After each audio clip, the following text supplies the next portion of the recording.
Madame Diaz, vous êtes réveillée? Docteur King! Docteur King! Madame, vous m'entendez? Respirez bien fort. Serrez-moi la main. Comment vous appelez-vous? Ouais, de toute façon, je te tiens au courant. On se redit et de toute façon, c'est pas très grave. Hein. Bonjour. Bonjour. Je te rappelle. Vous êtes prête à partir, c'est bon? Ouais, enfin. Du coup, quelqu'un vient vous chercher? Oui, je viens d'avoir mon frère et il me récupère. Nickel.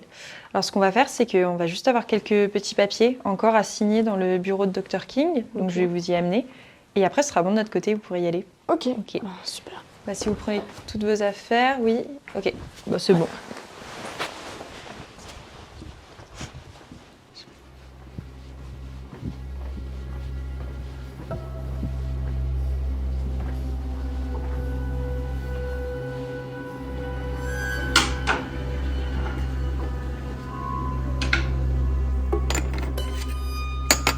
Madame, Oui, j'arrive. par ici.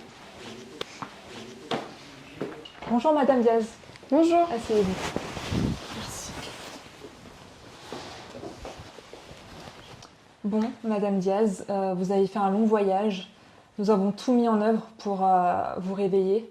Pour maintenir vos fonctions vitales, nous avons dû recourir à des protocoles expérimentaux.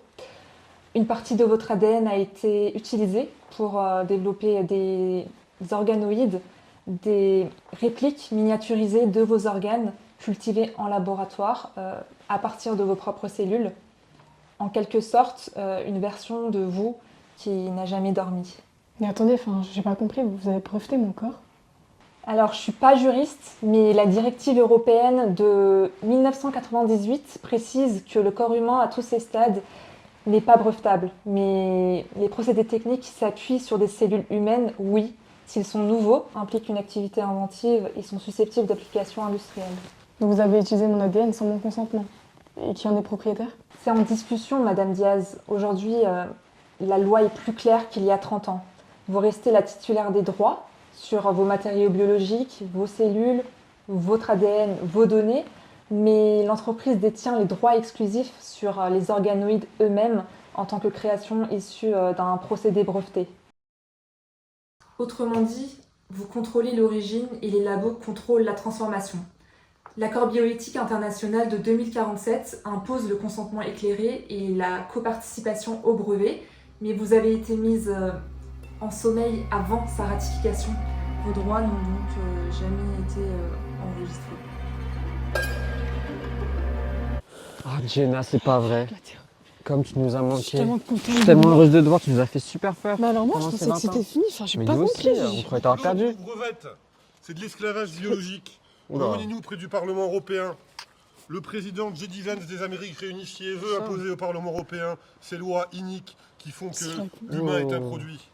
À cet après-midi, messieurs, dames, merci. Oui, sûrement pas, il est malade celui-là. T'as compris ce qu'il racontait le mec avant? Alors là, pas du tout. Alors de 1, ça m'intéresse pas, de 2, j'ai pas écouté, donc laisse tomber. Eh, tu sais, 2050, faut plus écouter personne, il y a de plus en plus de fous, ils se J'ai multiplient. vu. Ah, de c'est ce que partout. j'ai vu. Toi, son vieux papier, il croit qu'on va y aller. Son vieux papier, non, pas de manifestation cet après-midi. C'est ce qu'on fait cet après-midi? On va déjeuner. Mais non, allez, viens, ça fait combien de On temps va que tu où? t'es pas nourri comme il fallait? Un bon Au moment. shot, si, au restaurant, ça te va? Je connais pas. Allez, on y va, j'ai testé.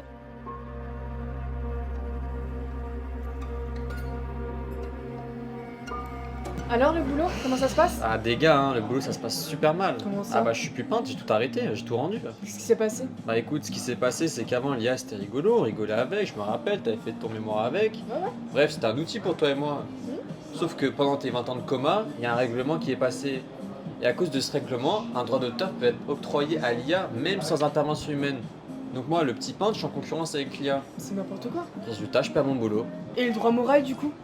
Il y a l'article L121-1, si je me trompe pas, qui évoquait la paternité, le respect de l'œuvre. Mais une IA n'a pas de personnalité créatrice. Je comprends pas. Non mais les IA, elles ont toujours pas de droit moral, ça n'a pas changé. Mais maintenant, leurs propriétaires, ils ont des droits patrimoniaux. Ça change tout. En 2045, qu'est-ce qui s'est passé? Ils ont créé le droit d'emprunt algorithmique. Donc les IA, elles pouvaient piocher librement dans les créations humaines à condition de verser une micro-redevance. Sauf que tu les connais. Nous, ce fonds commun, il était plein, mais on n'en a jamais vu la couleur. Tout allait dans les serveurs. Et qu'est-ce que t'as fait dans tout ça? Ah bah du coup j'ai tout arrêté, j'ai fermé mon atelier, j'ai payé 12 000 euros de transaction pour éviter le procès. J'avais quoi d'autre comme option? Je pouvais licencier mon style pour 1800 euros à Nexus. 1800 euros. Sauf que moi j'avais de l'or dans les mains. Je devais être exposé partout. Shanghai, Londres, Tokyo, Oberhausbergen, partout. Mais attends, mais c'est du vol. C'est complètement contraire à la Convention de Berne et à l'esprit même du droit d'auteur. J'ose imaginer Stéphanie Carr, dans quel état elle doit être. Stéphanie K. Bref. Tu te souviens le règlement dont je te parlais avant? Il a créé une catégorie parallèle. Donc ça ne viole rien. Les juristes de Nessis, c'est des gros malins. Ils ont créé un système à côté du droit d'auteur classique. Ce qui fait que nous, les artistes, on peut rien faire. Et t'as pas cherché à pouvoir créer autrement? Mais tu crois vraiment que j'ai pas essayé? J'ai bossé pendant 6 mois sur un nouveau projet. Mais depuis 2040, tout doit être enregistré sur une plateforme centralisée avant la diffusion. L'algorithme, il compare avec des milliards d'œuvres. S'il y a 73% de similarité, bam, tu manges un refus. Et tout travail, poubelle. Sauf que les IA, elles évoluent à une vitesse folle. Elles colonisent l'espace créatif plus vite qu'on peut nous-mêmes l'explorer. Nous, avant, les artistes, certes, on était des clochards, et maintenant, on a des sources d'inspiration gratuites. Donc si tu veux, maintenant, on a reconnu des droits aux machines. Elles n'ont pas de conscience, mais elles peuvent exposer, vendre, et tutti quanti, elles peuvent tout faire comme si c'était des vrais artistes. Droit d'auteur? En fait, c'est comme si l'art avait disparu. Disons plutôt qu'aujourd'hui, les musées sont devenus des véritables galeries neutres. Tout est aseptisé et validé. Les IA ne créent pas pour résister, elles créent pour plaire. Elles ne connaissent ni la haine, ni l'amour, ni la honte. Tout est devenu sans saveur. On ne peut pas dire que le droit d'auteur a véritablement disparu, mais on peut dire qu'il a juste cessé d'être humain. En tout cas, j'en connais un qui a beaucoup de choses à dire. Hein. T'as vu, c'est beau ce que j'ai dit. T'as Hein. le cœur lourd. Fier de moi? Ouais, toujours. Vous avez fait votre choix? Bah écoutez, moi je prends une tarte flambée activée, il y a des gars, bon ben, c'est bon? Très bien. Bon Jenna, je te laisse 2 secondes, je vais faire pleurer le singe. Tu Comme commandes c'était en mon le absence? Vas-y, dépêche-toi. Alors pour moi, ça va être le plat du jour, s'il vous plaît, enfin le cordon bleu. Très bon choix. Vous souhaitez la version classique ou activée? Qu'est-ce que vous entendez par activer? Oui, la version avec le goût d'origine. Sans activation, vous avez juste accès à la couleur et à la texture. Avec activation, on déclenche le profil moléculaire du goût d'origine. C'est 5 crédits en plus. Attendez, ça veut dire que je dois payer pour avoir accès au goût. Et oui, depuis la directive sur les signes sensoriels, les goûts sont soumis à redevance. Votre cordon bleu, par exemple, marque déposée, est possédé par Murifichon Industries qui perçoit une redevance à chaque fois que vous achetez leurs produits. Attendez, c'est une blague? Et non, c'est la loi.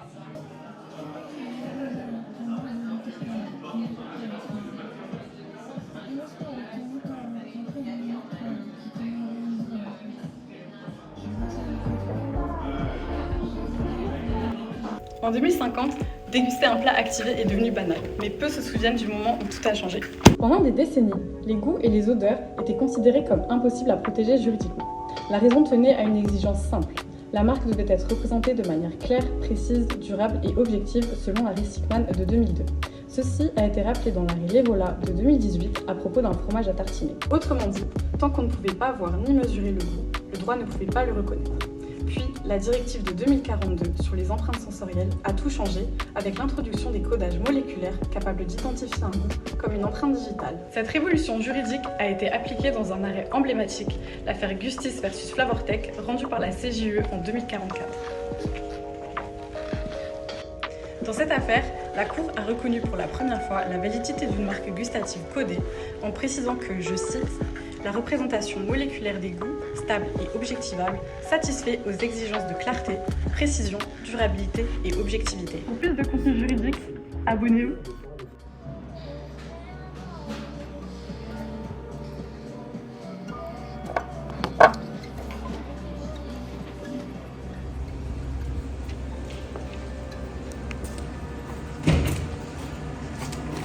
La politesse, oh!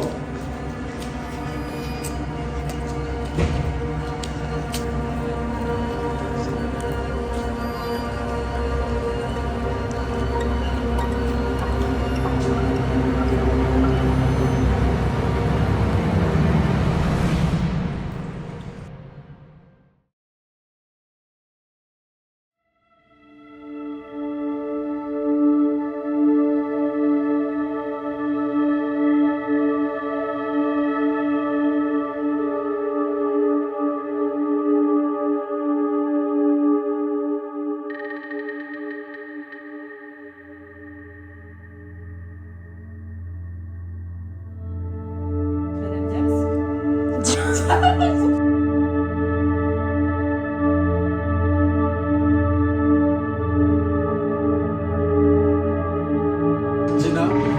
faire le récit, je te laisse commander. Ah, mais j'ai vraiment ça?